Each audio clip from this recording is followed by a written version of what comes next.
Her male best friend mocked me at dinner. She could do way better than you. I shut him down in front of everyone. She snapped, apologize or we're over. I smiled. I didn't say a word, but when she came home weeks later, she finally learned what done really means. For 3 years, my life with Anna was good. Great, even. I'm a lawyer, so my day job is basically wading through the worst parts of human nature. Coming home to her was like taking a breath of fresh air. She was a paralegal, smart as a whip, and had this fire in her to go to law school and make a name for herself. I loved that about her. We were a team, building a life in a house I'd spent years restoring. It felt solid, real. I wasn't just paying bills for a girlfriend, I was investing in the woman I was going to marry. But there was always this static, a low-level hum of something not being quite right. And that static had a name, Leo. Leo was her best friend from college. He was a graphic designer, one of those guys who calls himself an artist and acts like working a 9-to-5 is a fate worse than death. Meanwhile, he was designing menus for taco joints to barely make his rent. To hear Anna tell it, he was her ride or die, her platonic soulmate, the guy who protected her. To me, he was a leech with a superiority complex, and he had made it his life's mission to undermine our relationship. He was a pro at it, I'll give him that. He never did anything you could call him out on directly. It was all subtle digs, little poison darts disguised as compliments. Her ex-boyfriend, Alex, a musician who'd broken her heart, was his favorite topic. If I took Anna on a nice vacation to Mexico, Leo would find a way to bring up some spontaneous camping trip he and Anna took once. "Remember that, Anna?" he'd say, all wistful. "You can't plan moments like that. You just have to be with someone who gets your free spirit." The message was always the same. I was the boring, safe choice, and he was the gatekeeper to the exciting life she was leaving behind. And Anna? She ate it up with a spoon. She was completely snowed by his protective friend act. Anytime I'd even hint that he was out of line, she'd get defensive. "He's just being Leo. He was there for me when Alex shattered my heart. He's just worried about me. He's family, Jack. I'm a patient guy. You have to be in my line of work. You don't jump on the first piece of evidence. You wait. You let the other side talk. You let them build their own case against themselves, and you wait for them to hand you the rope." I waited for Leo to hand me the rope. The moment came a month ago. I'd just won the biggest case of my career. 6 months of my life, gone. Countless sleepless nights, weekends spent buried in paperwork. But we won, and it was a huge deal for my firm and for me. To celebrate, I threw a dinner party. My closest friends, the ones who'd barely seen me for half a year, were all there. And because I was still trying to be the good guy, I told Anna to invite her friends, which of course meant Leo was coming. The night was perfect. The house was full of good people, the expensive wine I'd been saving was open, and I was actually relaxing for the first time in what felt like forever. Leo naturally was soaking up the free booze and acting like he co-owned the place. He got a few drinks in him and decided it was time for a performance. He started on some long, boring tangent about an art exhibit, which was really just an excuse to talk about the difference between creators and suits. "It's just a different way of seeing the world," he said, looking right at me. "Some of us are driven by passion, by art. Others are more practical." He took a long, slow sip of my wine. My friends knew his game and were shooting him looks that could curdle milk. I just gave him a tight smile and refused to engage. But he wasn't done. He turned to Anna, putting on his best concerned friend face. "I just hope you're happy, Anna," he said, his voice dripping with fake sincerity. "I mean, Jack's a great guy. He's stable, he's a provider, he's reliable." He said reliable like it was a dirty word. Then he paused, looked me dead in the eye, and let a smug little smirk spread across his face. "But you've got to admit, she could do way better than you." And there it was. The rope. The whole table went silent. You could have heard a pin drop. My friends looked like they were about to physically restrain themselves from launching across the table. Anna just stared at her plate, blushing. She wasn't mad at him. She was just embarrassed that he'd made a scene. That was the moment the focus snapped into place for me. The picture became crystal clear. The patient lawyer was gone. The man who had just been fundamentally disrespected in his own home, in front of his friends, by a man who was living off his generosity, was now running the show. I put my fork and knife down, very slowly. I folded my hands on the table and fixed my eyes on Leo. The friendly host had left the building. The prosecutor had just taken his place at the podium. "That's a bold claim, Leo," I said. My voice was dangerously quiet. "I'm interested in your reasoning. In your expert opinion, what does a better man for Anna look like? Please, be specific. Lay out the criteria for me." Leo was completely thrown. He was geared up for a shouting match. He wasn't prepared for a calm, methodical cross-examination. Well, he stammered, "someone more on her level. A creative, someone who gets her." "I see," I said, nodding. "So the main qualification is being a creative. An interesting theory. And I assume you see yourself as fitting this description?" "I think I understand her better than anyone," he said, puffing out his chest. "Perfect," I said. "So you're the gold standard. Let's examine that. Let's add a few other factors to this analysis.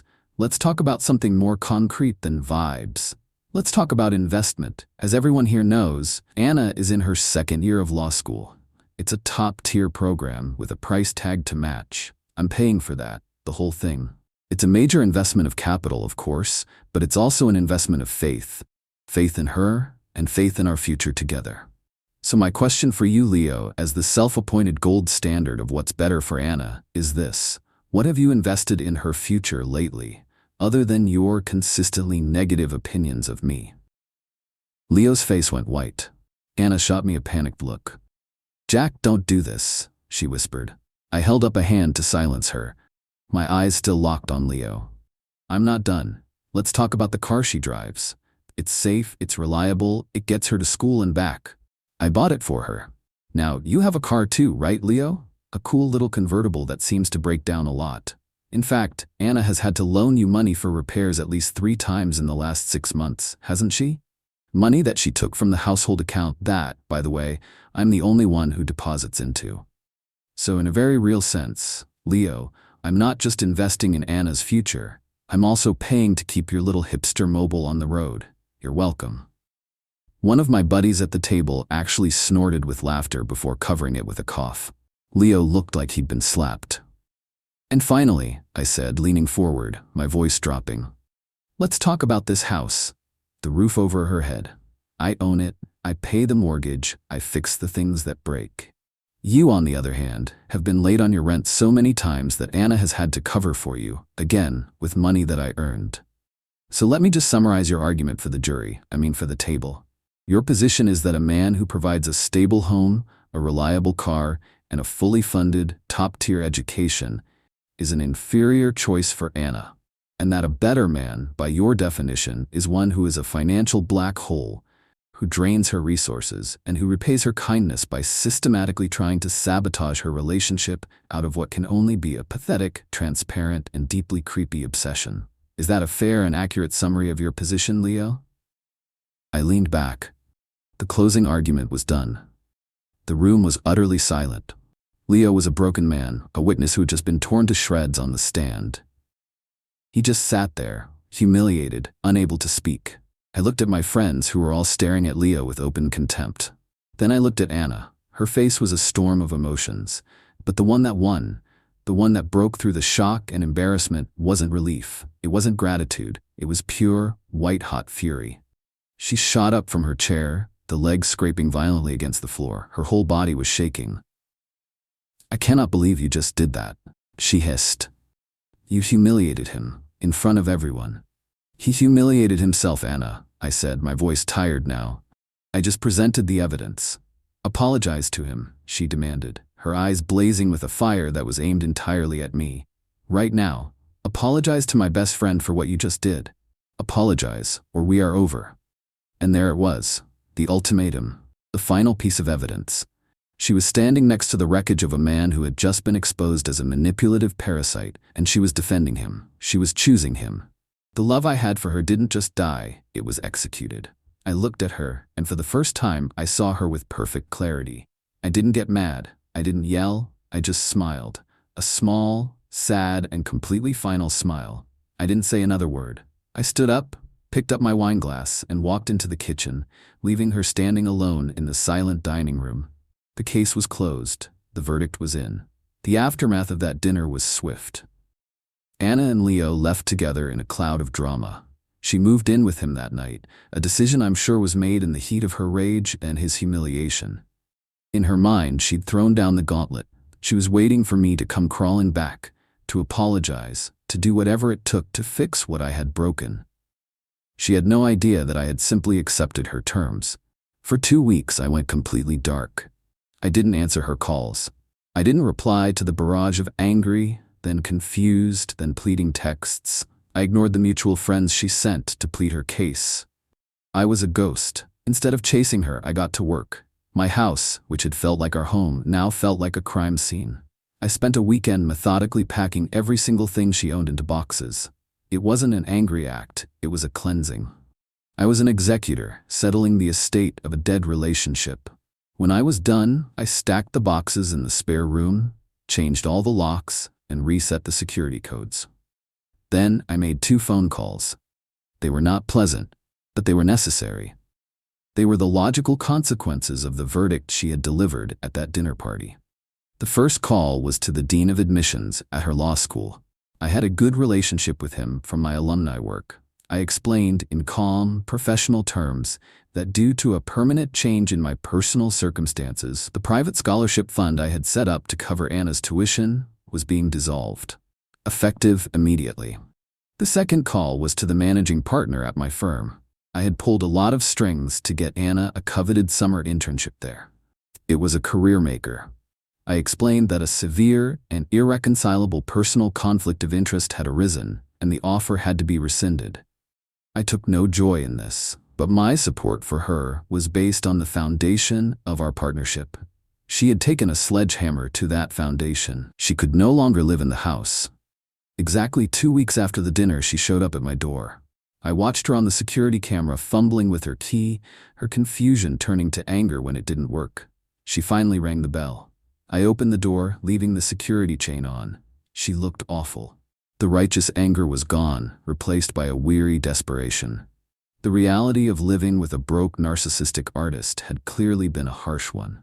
"Jack, we need to talk," she said. "No, Anna, we don't," I replied. "You made your choice. The conversation is over." "You can't just throw away 3 years over one fight," she pleaded, tears starting to form. I was angry. I wasn't thinking. "It wasn't a fight," I said. "It was a moment of truth. You were given a clear choice between your partner and the man who has been trying to destroy our relationship, and you chose him. You demanded that I apologize to him. You chose to defend the parasite. That's not something I can forget." The panic was starting to set in as she realized I wasn't budging. "But everything we planned," she stammered. "Law school, the internship?" "Yes, about that," I said, letting the silence stretch. "The tuition for your final semester is due next week, isn't it? I hope you and Leo have a plan for that because my investment in our future has been terminated." Her face went white. "What?" she whispered. "And the internship at my firm," I continued, relentlessly. "That offer has been rescinded. The firm takes conflicts of interest very seriously." She actually stumbled back, her hand flying to her mouth. The internship was her golden ticket. The future she had been so sure of was evaporating before her eyes. "You can't do that," she whispered, her voice breaking. "Jack, please, you can't." "I already have," I said. "Actions have consequences. You gave me an ultimatum. Apologize or we're over. I chose over. Now you get to live with the consequences. Go ask Leo for help, the man who is so much better than me. I'm sure his creative genius includes a plan to pay for your $50,000 tuition and replace the career you just lost." I closed the door on her tear-streaked face. I didn't feel happy. I didn't feel sad. I just felt quiet. The trial was over. The aftermath was predictable. Anna's life fell apart. She had to drop out of law school just months from graduating. The dream was dead. She and Leo are apparently still living together in his tiny apartment. I've heard from friends that it's a special kind of hell. She's consumed by resentment for what he cost her, and he's stuck with a woman who is a constant, bitter reminder of his own inadequacy. He got the girl, but he got a broken version of her that he can't afford to fix. I didn't do this for revenge. I did it for myself. A relationship is a contract, and she violated the most fundamental clause: loyalty. My actions weren't a punishment. They were an enforcement of the terms. She wanted to know what done really means. Now she knows. It means the support stops, the investment ends, and the builder walks off the site, leaving you in the wreckage of the house you helped burn down.